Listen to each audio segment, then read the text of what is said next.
গোলাঘাট শ্ৰীমন্ত শংকৰজ্যোতি আঞ্চলিক কলামঞ্চ লক্ষীবাৰীৰ ভগ্নী সংগঠন পাৰিজাত মহিলা কোষৰ উদ্যোগত সৰু বিহুৱতী সৃষ্টিশীল নৃত্য আৰু জেং বিহুৱতী প্ৰতিযোগিতা 9 মেত অনুষ্ঠিত হয়। বহাগ মাহৰ শেষৰ ফালে অঞ্চলটোত এক বিহুৰ আনন্দময় পৰিৱেশৰ সৃষ্টি হয়।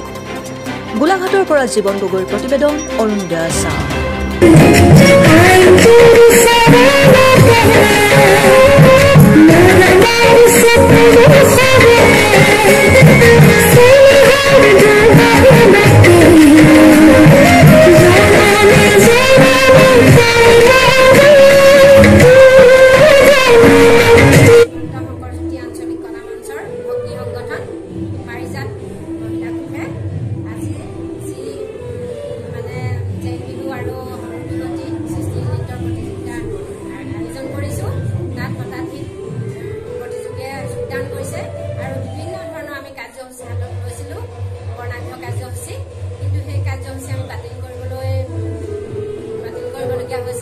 যিহেতু দেশৰ পৰিস্থিতি বৰ ভাল নহয়, ভাৰত পাকিস্তানৰ